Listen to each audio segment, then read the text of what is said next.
and she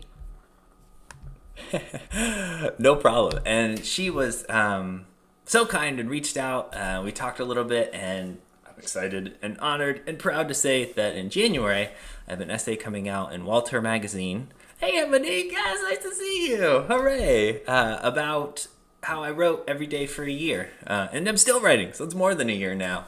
Um, it was something I started last November, late November, the 28th. And went all the way through. I did it. And writing became really more present in my life. My thinking became more clear about what I wanted to write. When I was writing, was more efficient. Not everything I wrote was good, of course. Probably most things were not. But there was a lot of things that happened this past year, of course, like for many of us in any sort of year, that were really nice to just already be in that regular habit of writing. I didn't feel like I had to write because this thing happened. It was I was already writing, and let me write about this thing that happened. But in the article, Monique was very kind and excited to include some poems. So one poem that I'm going to read today is a Kwansaba, which is an African American praise poem. It's 7 lines, 7 words in each line, and each word cannot be more than 7 letters. So you can have 7-letter words, you can have a 2-letter word, you can have the word I, but you cannot have magnificent. So this poem appears, I'm starting to write some poems maybe for kids. I'm not sure, they're just happening, but they're a little bit sort of, many of them are about science and some of the misconceptions we have about science often. And it relates to winter because it's about orbits and the sun and Earth. It's called Heliocentric. Dear child, our sun does not rise. When the sun is hidden under Earth, has not yet drawn itself as whole note on the rough line of horizon. No, we are in its eternal view. To the sun, Earth and humans are just one speck of light coming home. And it was a morning. I have 2 kids. They're 5.5 and 2.5. They're very busy. My wife took them out for breakfast, which is great. We have a single room house with lots of little rooms off of it. And I'm in the big main room, which is such a treat. Because normally they'd be running around and riding bikes and all of these crazy things inside, which is lovely, but noisy. And it was morning, and the sun's rising, it's wake up time. And I was like, well, the sun doesn't really rise. We're more, we're the one moving around the sun. And so it's an interesting way that I was thinking about that as language wasn't serving us well. And of course it's colloquial, and everybody understands what you mean when you say it, but the science isn't quite correct. And so I think that was a nice... Anyway, I'm excited that poem will appear in Walter. If you don't have a subscription to Walter, if you get one, then you could read my essay. And Monique didn't tell me to say that. Excuse me. Gideon, that's such a fine publication. So, and since Monique is here, she can put that in the chat for us. So, yes. I think it's waltermagazine.com, maybe. Okay, thank you. You bet. All right. We're going to jump into... a discount link. Oh my goodness, this is the best chat ever. How exciting. Thank you. Thanks for reading. Thanks for the plug. Yeah, I'm excited to see the article, and it's been really nice. It was a good communication back and forth, and it's fun to see you. We're on the phone, and it's great. Thanks for joining us. Yeah, thank you. All right. Let's see. All right, so we're going to read some haiku. I write mostly haiku. During this year of writing, I wrote mostly haiku. 1, they're short. 2, I can remember them. I'm a stay-at-home dad. Days are busy, and I might think of a poem when we're out on a walk about crows in a tree, or perhaps they're geese flying overhead, and a longer poem I can't sit and write at that moment, but I can remember these moments, and I was able to write later that night or something like that, or even just type on my phone real quick, and then I had a poem. And so haiku really helped me, one, be more successful with writing every day, but then they also, it enabled me to practice. It's like a little bit of practice every day on something, and I feel like the energy of that writing turned into a book, which I'll talk about in a moment, and it turned into just new ways of thinking about haiku. So haiku are short poems. Usually they're 3 lines, but you can have 2 lines or 1 line. 1 line is called monoku. 2-line haiku are called 2-line haiku. But most are 3. They're not syllabic, and so it's more about sounds. Maybe you'd get a long, short, long sound. But there's many other things that are in contemporary or modern haiku that are much more important than thinking about sounds even. Kigo is one that we're going to talk about today. Kigo, which is a word for a season, a seasonal word. And so maybe you'd say winter for winter, but perhaps maybe you would say solstice and hot. And then we know it's summer, beginning of summer. You might say garden for spring. Fallen leaves is a classic for autumn. And so it's one of the challenges of being a haiku poet or not challenges, maybe exciting moments of epiphany, is finding these times when you're able to figure out a way that a season is a season without saying the season. And so we're going to talk about Kigo today. Other things that happen are dreaming room. So this idea that like there's an idea and then the idea shifts on the line change, juxtaposition. All of these things are much more important than syllables, although syllables is the most, back on misconceptions, famous misconceived notion of what's important in a haiku. So we're going to read about some winter haiku. I want you to be thinking about what is the Kigo word? Why do I know this is winter? The first one we're going to read, and I'll read each one twice because they're short, but I think reading it twice allows you, what do I say? I say the first time you can hear it, and the second time you can listen. The first one is from Acorn, which is a really great magazine off the West Coast, produced by Sue Antolin. It's been around for many years, I think the 80s. There's a few editors before Sue. But it's just really gorgeous, the inside. People submit from all over the world. Winter solstice. She tries on a lie. Winter solstice. She tries on a lie. So the Kigo there is winter, also solstice. In rereading this poem, I thought, boy, people could really take this, meeting the reader could go a lot of different ways. This is actually about our child getting into maraschino cherries in the fridge and then saying the cat did it, which obviously was not true at all. But it was just so blatant. I was like, oh, man, she really got us with that. And so the thinking about it, that's where that poem came from.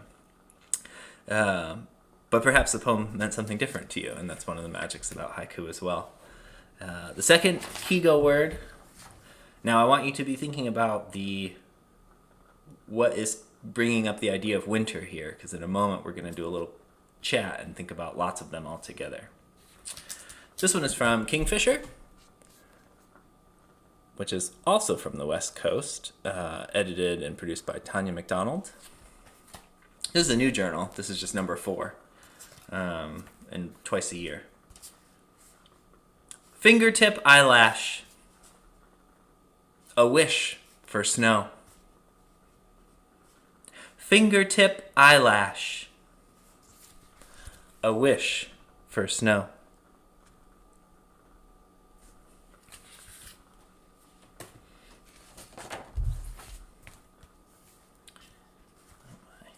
Gideon, with your first Kigo, what was the line? How did you break the 3 lines? Did you have 3 lines with the lie? Great question. Thanks, Jonathan.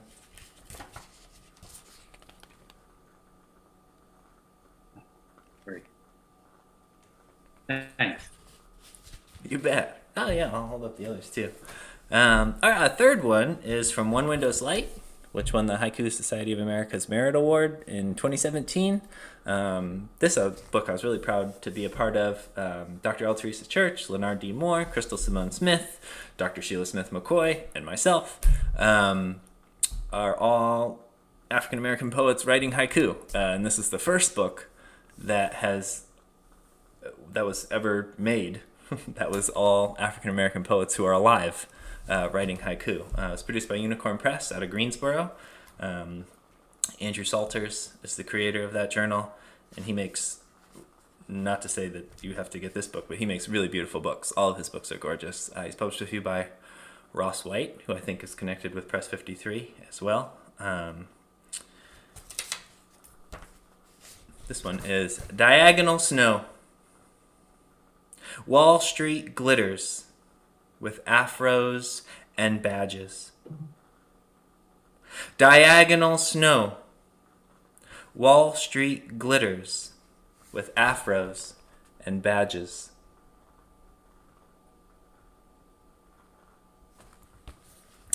And I saw Joan had a question about haiku being always left justified. No, there's many different ways. Sometimes people play with lines and they go the other way. I have a haiku, but I can't remember it just exactly, but it's basically intermittent racket, a walnut falling. And so each word is sort of like a walnut falling through trees. That's becoming more and more present. I think there was this time where people wanted to, while they were making contemporary haiku while contemporary haiku was evolving, I think it started in a certain space where lots of it was left indented, but now more and more we're getting more concrete, almost, haiku, which sometimes is a little bit difficult with just a few lines or a few words, but you'll definitely see quite a few different ones. And then usually on a page too, people include multiple, just because they are so small on the page. Let me double check the chat for any other questions. We have one more before we go into another. So let's see. This one is winter. And I'm curious why you might think it was winter. It's from All the Songs We Sing, which is an anthology produced by Blair for the Carolina African American Writers Collective 25th anniversary, 2 years ago already. So we're just about to start year 27. But this book is gorgeous. Introduction by Jackie Shelton Green, our North Carolina Poet Laureate. And let's see, I have 4 haiku in here. The last one is winter. Water from the sky. Bit by bit, I turn to dust. Water from the sky. Bit by bit, I turn to dust. Okay.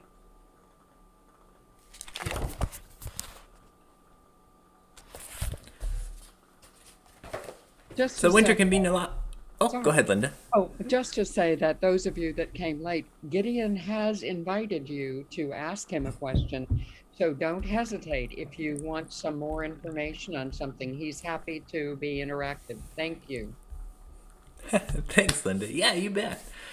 So we had a few different ways that winter kegos came through. We had the word winter, of course, but then also snow, things that we normally associate with winter.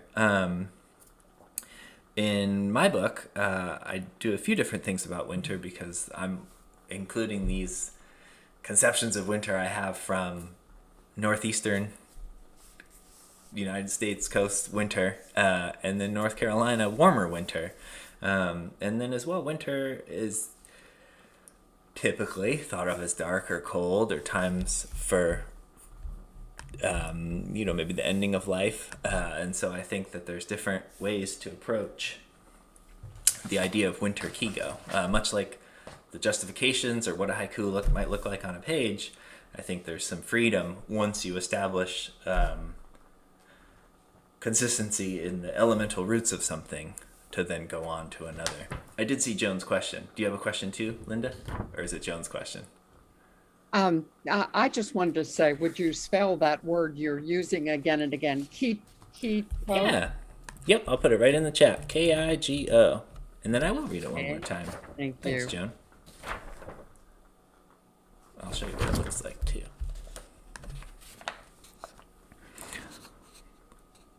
Water from the sky.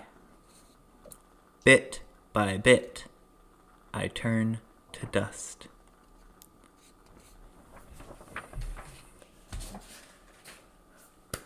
I'm going to play a little music, and then I'm going to read poems from my book, My Hands Full of Light. This is my tiny little book. Look how small it is. I love it, but it's me. It's all my poems. It was published by Backbone Press out of Durham by Crystal Simone Smith is the editor, a friend of mine. I would say there was really cronyism involved, but she did.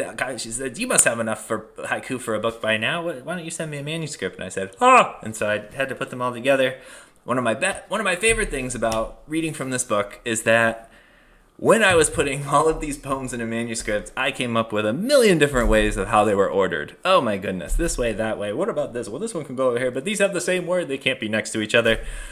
But now that I'm doing readings, I could choose new sequences. And some of those sequences that I thought, oh, this might be really good, I can do those now. So it's really exciting.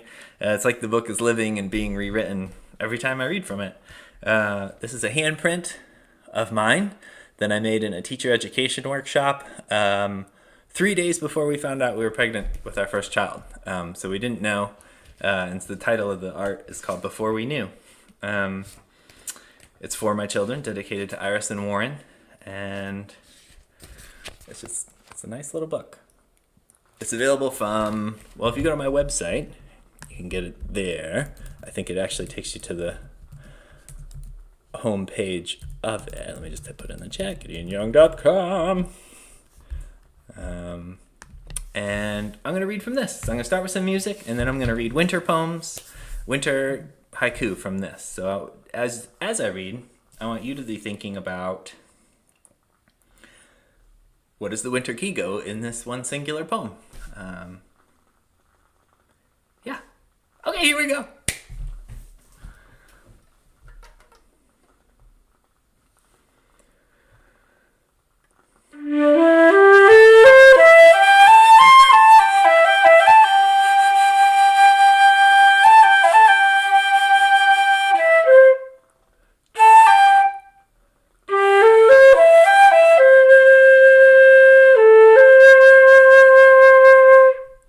Valley fog, V of geese, gold in last light. Valley fog, V of geese, gold in last light. Tortoiseshell, the North Star in my skin. Tortoiseshell, the North Star in my skin. Blue of winter moonlight, jazz bass line. Blue of winter moonlight, jazz bass line.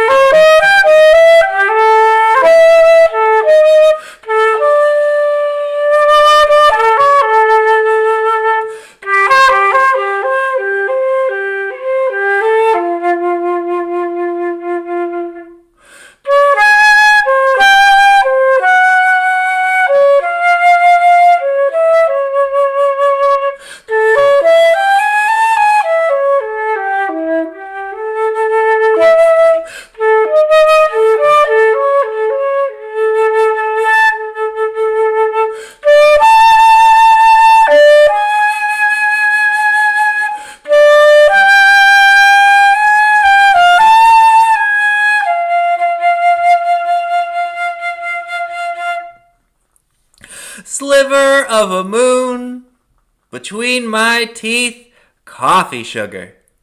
Sliver of a moon between my teeth, coffee sugar. Silent fields in the rear view, a crow circles. Silent fields. In the rear view, a crow circles. Snow day. Finally restringing my guitar. Snow day. Finally restringing my guitar. Fatherhood, weathered brown hands shield a candle. Fatherhood, weathered brown hands shield a candle. Christmas, all my family home except me. Christmas, all my family home except me.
Yay, thank you. All right, hooray. So real quick, I would like you in the chat to type either Kigo winter words that you thought of when I was reading, or your own that you're thinking of. And I'm hopeful for each person to type like 10 words about winter. So like each one, so type 1, hit enter, type 1, hit enter, type 1, hit enter. So we just get this long line of all these winter Kigos. And some might be expected and some might be personal.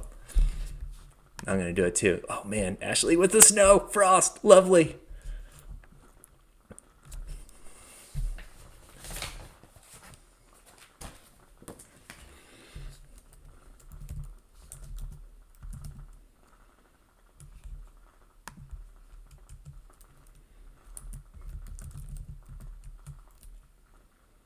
Ooh, leafless fig trees. I like that.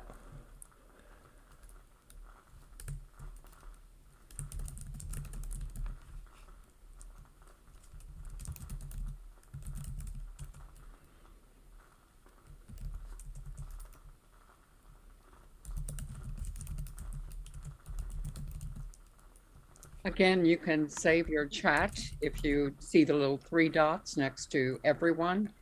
And then when you open that, you can click on Save Chat. And by the way, I've done it once and before, and I could do it. So you can too.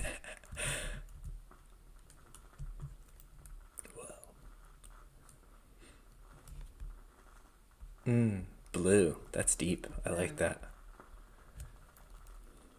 Unseasonably warm. Cardinals. Mm.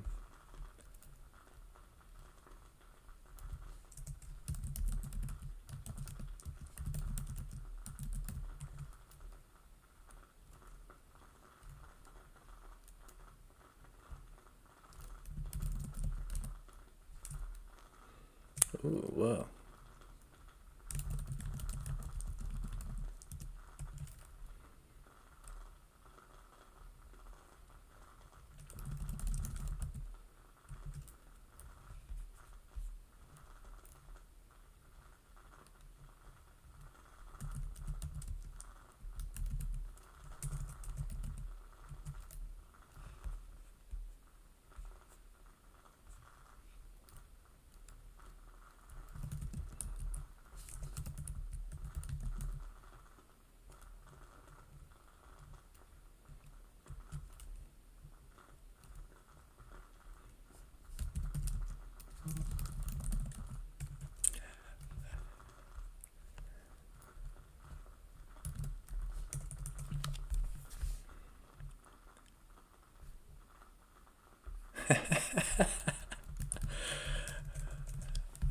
I see Ashley's comment. This is amazing. My family's shouting out words from the other room. Yeah, that's great. I love it. These are so amazing.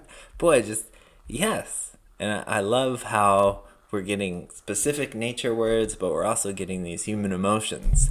And I think a lot of times some of the best haiku is combining these ideas of two. And that way you're really meeting the reader with this idea. And so we're not going to necessarily write poems from this right now, but we've got all of these inspirational words that we can carry forward to a poem that we want to write. I know North Carolina Poetry Society has open mics coming up. I know Nexus Poets has open mics coming up. North Carolina's Writers Network has open mics coming up. Town of Carborough has open mics. Durham has open mics. So there's lots of opportunities to read poems that are local. And of course, there's ways online to go to open mics from haiku groups in Northern California, which I've been doing, which is amazing. Thank you. Yeah, I think keep going.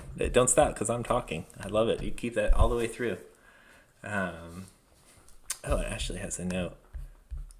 The Pine Song Awards are open, so submit your poems. I know there's a haiku category, but there's children's poems. I might have to work on my submissions. All right, I'm going to read a few longer poems. I know that we're almost near our time, though. I can cut them short. Yes. We're good. Okay. We're good. And then Well, I have want to time respect other people's Saturday mornings. Yes, questions and answers if there are some. Okay, let's do that. I'll read one more long one, and I'll tell you about a resource that is forthcoming. So one of my favorite books to read to the kids is this series, First Concepts of Fine Artists. And so there's one for Picasso, there's one for Matisse. This is Joseph Albert's, Squares and Other Shapes. It's just beautiful. It's like lots of little circles, baby circles. Let's see. Is this one big triangle or lots of little triangles? And these are real art pieces. And Joseph Albert was a German artist. He and his wife escaped Germany during World War II, and they came to Black Mountain, North Carolina. And after that, he actually went to New Haven, Connecticut. So I have some connections with his existence beyond having the book of his art in the house. But he also has the North Carolina Museum of Art has his work there. They have the squares, some famous ones, and they had a piece that I had never seen before. And it inspired me to write a poem that's forthcoming in the Journal for Black Mountain College Studies. But this is an idea that I've really been thinking about and working on. I have a larger project called The Curious Honeybee, which is a film that was just produced by, short film, 6.5 minutes. Well, I produced it, I guess, but it was commissioned by the Arts Education Partnership and the Education Commission for the States. I went to these meetings that were artists and educators and thinkers meetings, they called us, which was sort of a silly name, but it made sense because we were doing a lot of thinking about art and literacy and how one can help inform the other and help kids be exposed to great literature or great art, or both in the same sort of experiences. And I made a film that includes haiku and music and a lot of nature, just these ideas of experiencing things for kids, helping kids experience more or access their own thinking. And so this poem is similar because it's using art and traditional literacy of a poem to sort of talk about an idea that's maybe would be hard to talk about if the art wasn't there. So let me see that I can pull it up. And I do have it, so don't worry. Don't worry, don't worry. Okay.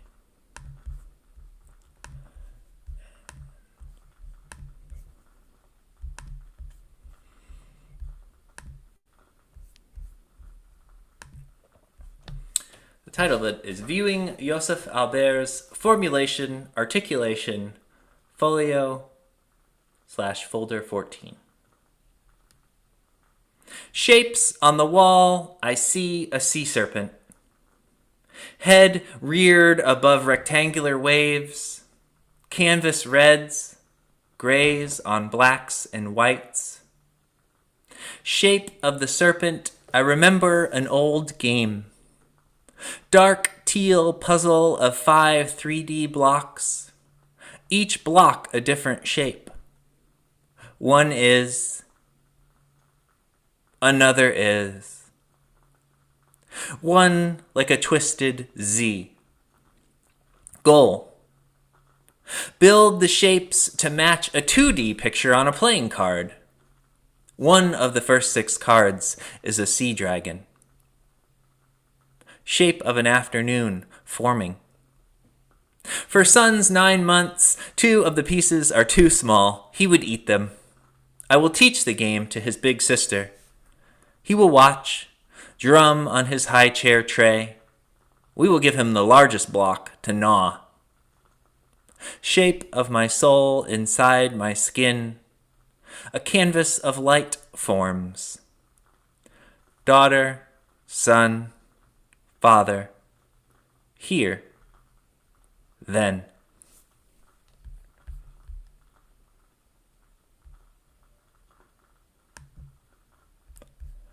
And so the let me add that in here. The larger project is a film. Yeah, bye, Aunt Mary. Oh, she left. Oh. Let's see. I have the website here. So you can go to this website and view the film after today if you'd like.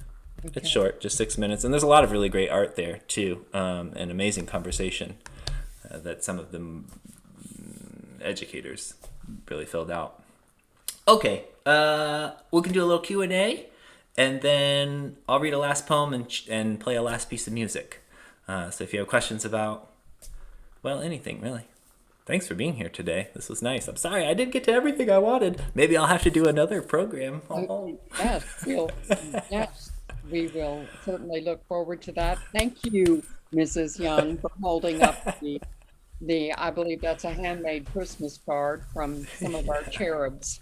But also, in addition to the Q&A, I will have a few just a few ending remarks for those of you today. So Gideon, your turn. So if you have a question for Gideon, you want to know Please. About his artistic or poetic process, about I'm interested in his flute as well. And I have to tell you, I just soar with the melodies, and particularly not just the jazz, but the one that says to me it's Japanese. So, you know, but I'm curious about where your musical beginning started. With my mom and my sisters, I suppose. My sisters are 11 years and 9 years older than me, and so growing up, they took piano and flute as well, and so music was always in the house. My mom plays piano super well, plays in church, helped us practice every day. My daughter's now learning trombone, and all of those complaints I would have about practicing, I'm hearing in my ear from my daughter. So, Yes. I see. It's all coming back around. I'm learning, I'm gaining some wisdom, I think is the best way to say it. Practice every day. I had private lessons. Super privileged and thankful for that. Mrs. Green was my flute teacher. My first flute was my older sister Brienne's, middle sister Brienne's, but she's older to me. Her hand-me-down flute, and then this one is my flute. It's an Altus. This is my performance flute. I have a flute that I keep around that's more tattered that the kids can try and that sort of thing. But this is my. If the house was on fire, I'd grab the kids and my flute, and that's all. Sherry, Yes. she would come out too, of course. But yes, So I play. I grew up playing the music on the page and classical music, classically trained, scales, arpeggios, all of those things. And I met a friend down here in North Carolina. His name's Kevin, and he's an amazing guitarist. And we've started to jam. And then our other friend Casey, he's a marching band director at UNC, and teaches at Carborough High, band teacher. And so he plays saxophone. And so it was this new thing, there was no music on the page that I had to play. It was just we were making things up and listening and playing at the same time. And that really just kind of changed how I thought about music, and added something to it. And so I feel a lot of what you heard today was maybe a jazz standard, the best is yet to come, but then it was just one phrase, and the rest of that I took and created, which is the benefit of being classically trained, I suppose. Yes. Are there any other questions this morning for Gideon? From our audience, our appreciative audience, small but mighty, and great, little seeds are great beginnings for an out of the ordinary December program. But I hope we'll not just have another holiday program next year, but that we will intermittently be able to offer programs in addition to our quarterly programs throughout the year. Listen, Gideon, I wrote notes, and Kathy Eckerman was here, but I want you to know that it elevated my spirit, and we all need that in these busy times, and to pause, and then have the joy of listening to your beautiful reading. And if you were in my classroom, I would tell you the same thing.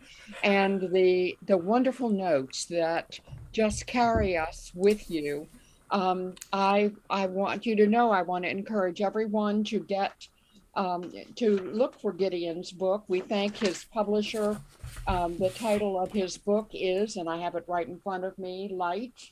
My hands, I got it here. Thank you very much. My hands. I've got papers everywhere here. Yeah, and me too. And we want to thank Press 53. Again, I want to say that this program would not have happened without the counsel of my friend Jonathan and our friends in the NCPS, Joan Barasovska and Celestine Davis. And we thank each of you for having been here. Let me say, another opportunity to hear poems of provocation and witness on January 22nd, right? I want you to know that we have Ashley Lumpkin has signed off, I believe, but I want to say that I'm hopeful that Sheila McCoy Smith will be able to be with us. Leonard Moore on camera, the lovely, oh my goodness. But anyway, so my memory drops every now and then, but I want to thank all of you. And listen, they're not just Ashley and her Lumpkin and her the contest, but Jonathan, did you want to say a word about the student, letting people know about the student poetry contest? Excuse me, I'm more than happy to do that.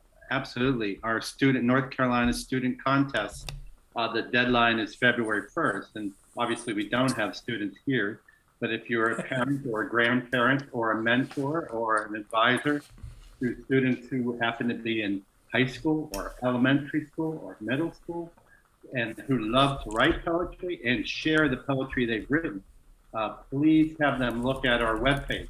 Not only do we have the competition, but we're not about competitions per se. And we would love to have the students simply submit so we can see their poetry. And with the use of Zoom, we can have all the students who get involved be able to read their poems to fellow students. So it's not just about competitions, it's about getting young people to look at poetry as an art form in which they can endeavor and excel at. Indeed. And Jonathan, you know, that's one area in which Gideon would be very suited to help us. And look, let me say, the young woman. I do note that Gideon has a world map, which reminds me of the classrooms I've been in my life behind him. And I thought, if he's sitting in the big room of his living room and has a world map as his wall centerpiece, his children are going to be phenomenal.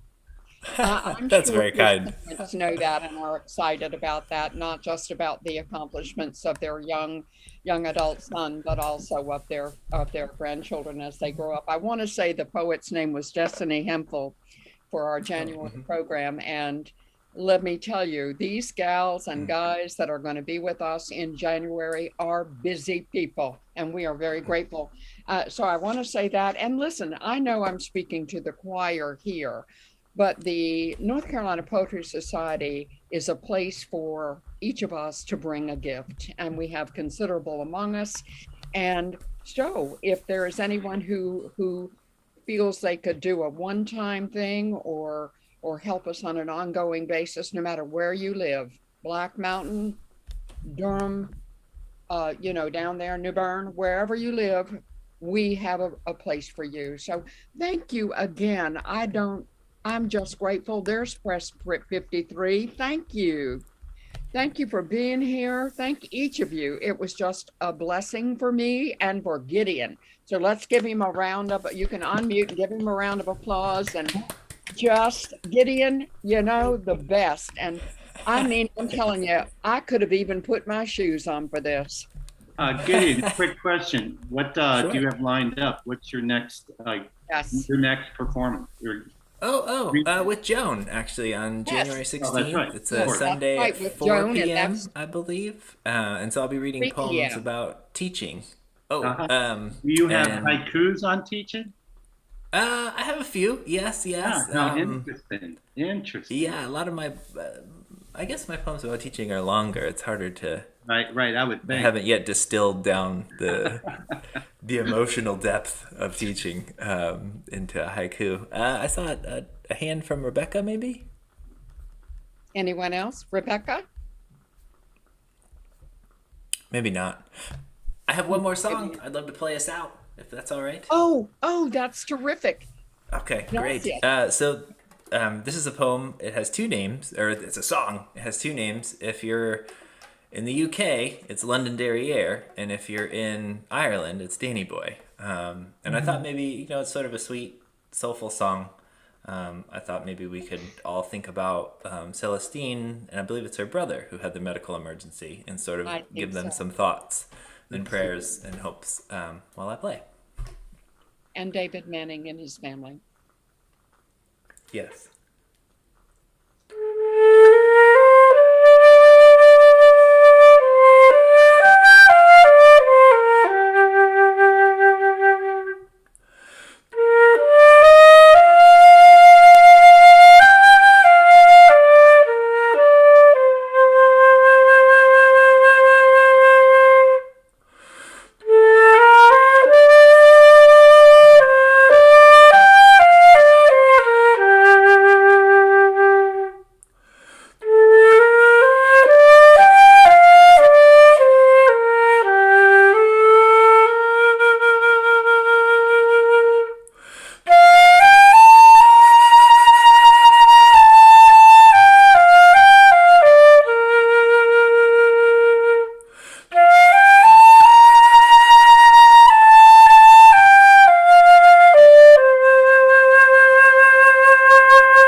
Thank you very much. And I can see how your music inspires your spoken word performances.